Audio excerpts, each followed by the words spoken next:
During World War II, the 100th Bomb Group of the 8th Air Force suffered some of the heaviest losses of any unit of any service branch in any theater of the war. A few hours into their first mission, they had lost 3 aircraft and 30 men. After 4 months, 77% of the original group became casualties of war, and as they continued to fly missions over some of the most heavily defended targets in all of Germany, the losses kept coming. If you survived, you were just incredibly lucky, as I was. And these losses would earn the unit its ominous nickname, the Bloody Hundredth.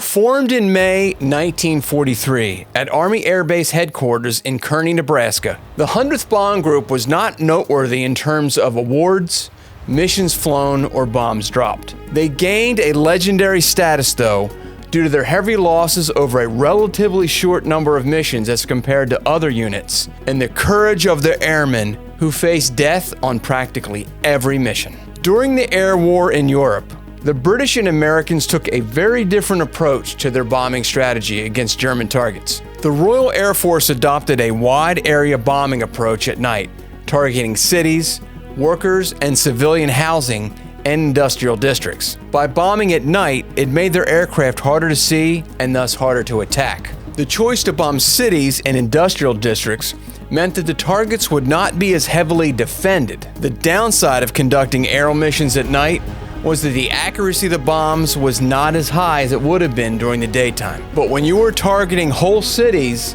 precision isn't a high priority. The United States Army Air Forces, on the other hand, conducted daytime precision strategic bombing campaigns which focused on key German targets such as oil fields, aircraft factories, and naval ports. The American daytime precision bombing campaign aimed to hit specific targets more accurately than the RAF's nighttime area bombing campaigns. But this came with a price.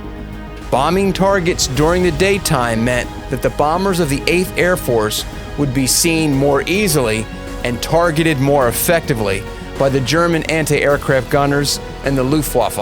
And because the targets were strategic and deemed vital to the German war effort, they were more heavily defended. And because of this strategic importance, if a target was missed during a bombing mission, it meant that another mission would have to be flown against the same target. This meant that the Germans would be ready. The 100th Bomb Group focused its bombing attacks against German airfields, industrial plants, and naval facilities in France, Germany, Poland, the Netherlands, Norway, Romania, and Ukraine.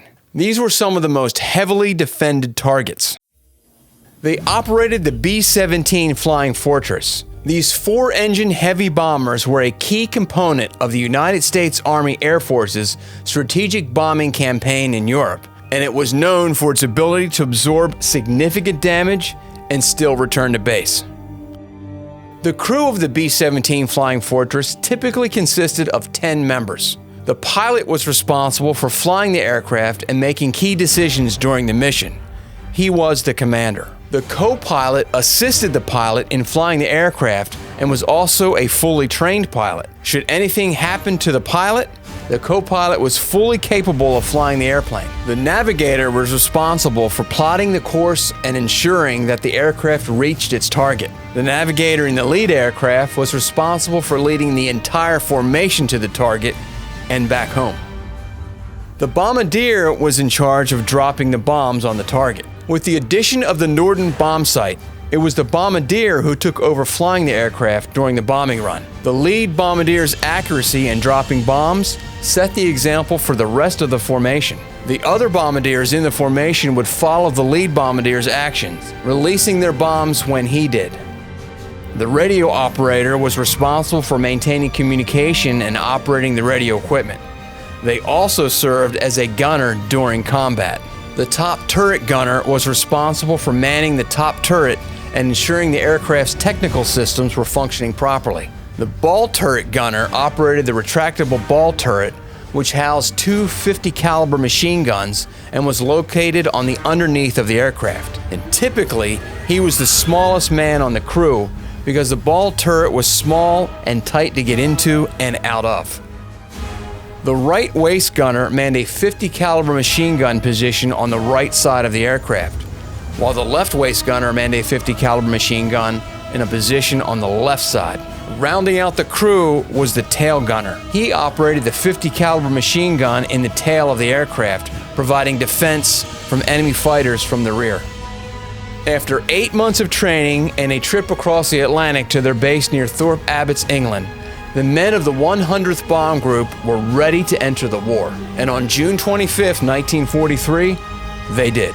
They flew their first combat mission, targeting the heavily defended submarine pens at Bremen in northwest Germany. 17 B-17s took part in the mission, which faced several challenges, including difficult weather conditions and heavy enemy fighter opposition. It would be an ominous start to their war. During their first mission, the 100th lost 3 aircraft and 30 men. The heavy losses experienced during this mission set the stage for the group's reputation as an unlucky unit. On the morning of 17 August 1943, the 100th Bomb Group participated in the first shuttle mission, bombing the German Messerschmitt factory at Regensburg, and then continuing on to North Africa. They were the last and lowest group of the formation, which made them more vulnerable to the German fighter attacks than the other groups. They were under assault from the fighters for an hour and a half before they even reached the target. The 100th lost 9 of the 21 planes it launched that day, a 40% loss rate. The mission resulted in the unit receiving its first presidential unit citation. The Munster mission involving the 100th Bomb Group took place on 10 October 1943. Its objective was to target the heavily defended city of Munster in northwest Germany, which had a significant railroad marshalling yard facility that was crucial to the transporting of raw goods and military equipment for the German army. The point of the mission was to target the morale of the railroad workers. To accomplish this, the crews were instructed to shift from strategic bombing to carpet bombing of the city's center. In addition to the 100th Bomb Group, the 95th and 390th Bomb Groups were involved in the mission, as well as 6 groups of P-47s. The fighters would escort them to the target, but had to turn back once there due to their limited range. Once near the target, and without the benefit of the protection provided by the P-47s, the bombers were attacked by hundreds, perhaps as many as 350 German fighters who were relentless in their pursuit of the B-17s. James Goff, a navigator on one of the flying fortresses, said after the mission, "It seemed like a blurred nightmare. Wave after wave of enemy fighters, pieces of aircraft littering the clear blue sky, ugly black smoke of flak bursts, men drifting in parachutes, burning bombers and fighters all around us, 25 minutes that lasted an eternity." The 100th was assigned the high group on this mission, which meant that they were positioned at the top of the formation. And this position made them more vulnerable to the enemy fighter attacks. Of the 13 B-17s of the 100th Bomb Group that launched that day, only 1 made it back to Thorpe Abbotts to the waiting ground crews. And the aircraft that did return had 2 of its engines out and a gaping hole in one of its wings. As a result of the flak from the AAA guns and the German fighters, the bombing of Munster resulted in a casualty rate of more than 18% for the American crews involved. It was the greatest air battle to date. On 4 March 1944, the men of the Bloody Hundredth participated in the first daylight bombing raids against Berlin. They would go on to participate in a series of attacks of the city that week, earning them their second presidential unit citation. And the commanding officer of the 100th Bomb Group, Colonel Neil Harding, was replaced due to illness by Colonel Robert Kelly in April 1944. On his first mission, Colonel Kelly's aircraft was shot down. He did not survive. The men of the 100th would continue to demonstrate resiliency and courage through the remainder of the war. They would take part in missions to support ground troops on D-Day and during the Battle of the Bulge in December 1944.